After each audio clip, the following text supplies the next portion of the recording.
Are you all right? I am uncertain. I am happy to see Spot. Yet I am crying. Perhaps the chip is malfunctioning.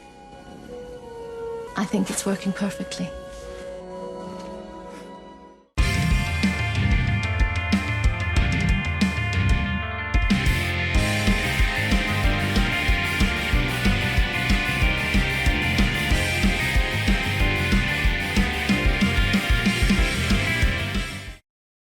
"30 years ago, I sat in the Ford City Theater to see my first Star Trek movie, Star Trek Generations. It had only been a few years since I'd gotten into Star Trek. Ironically, it was in that theater, literally the same room, I got hooked onto Trek. I forget which movie it was, but some white kid sat next to me before it started, and he came in with this VFX magazine and would not stop talking about Star Trek 6. I'm a sucker for special effects, and that was all he talked about. So after that, I wanted to see the movie. One of my aunts is a huge Trek fan and she had the movies, so I borrowed, and never returned, Undiscovered Country, and that sealed the deal. After that, I watched everything Star Trek I could find, including the final season of The Next Generation. After falling in love with the original series films, I was really excited to see Generations, hoping it'd be just as good as Undiscovered Country. That's not exactly what happened. The film wasn't bad, I enjoyed it, but it had a lot to carry, and even though the premise was okay, it didn't work that well. And then there was the ending. Only 2 times have I walked out of a theater where people were dejected and silent. That was one of them. End of Days was the other. I knew that Kirk would die in the film, but like many fans, I expected something more than what we got. After all, Kirk said he'd die alone, and in the movie, he wasn't alone. Nothing about the scene felt right. It was too plain and simple a death. It had no weight, no drama. That's not how James T. Kirk would die. Even William Shatner admitted that he didn't like the way the scene turned out. I've always felt like there should have been something more, something to give the passing of one of modern history's greatest characters the gravitas he deserved. And now, 30 years later, we finally got it.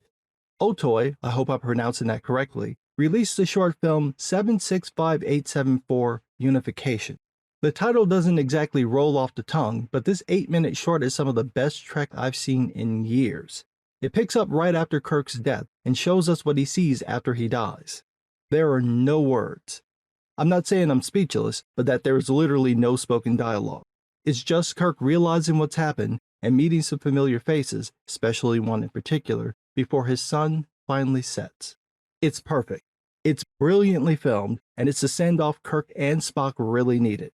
It's so good, they should add this to the end of Generations. Let the cast names roll, and then come back to this. This is the perfect ending for that film. It hits the exact right spot. Now, the question is, how'd they do it? Otoy used a combination of deepfake technology, CGI, and practical prosthetics to get the final look of James T. Kirk. It's so convincing that for a moment I thought they just used scenes from the films. It doesn't just look like William Shatner, they nailed his performance, the way he emotes with his face. They got all the little ticks and eye moves, the eyebrow raising, even the way he opens his mouth to talk but then doesn't. It's dead on, which is usually hard to do with deepfakes. There's so much nuance in the way that eyes and mouths work. If deepfakes fail, that's usually where it happens.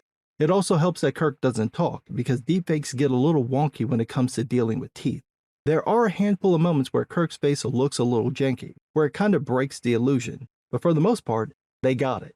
We even get different versions of Kirk, from how he looked when he died, to how he looked in Wrath of Khan, to how he looked in the original series. They're all really good, although, ironically, young Kirk looks the most like a special effect. The Wrath of Khan Kirk is dead on perfect. I swear it looks like they took footage from the film and cleaned it up.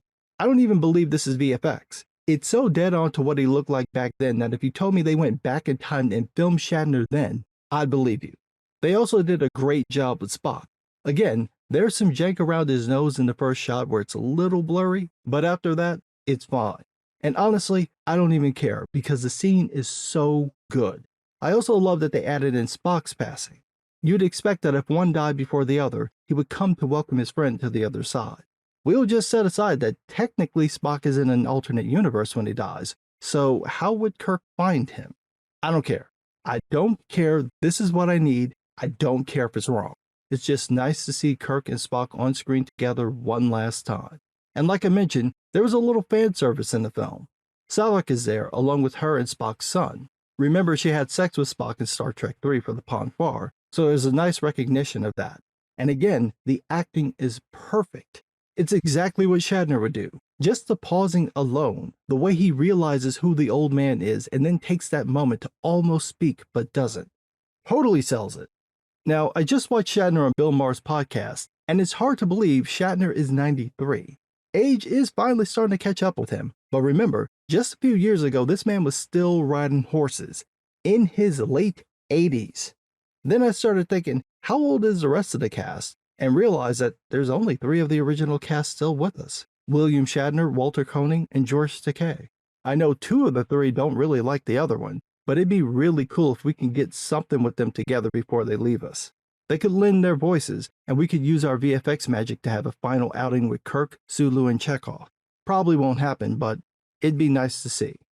Anyway, if you're a Star Trek fan, you should definitely check out 765874 Unification. Even if you're not a Trek fan, watch it, because it's one of the best examples of visual storytelling I've ever seen. Damn, did they nail it. But what do I know? I'm just some guy.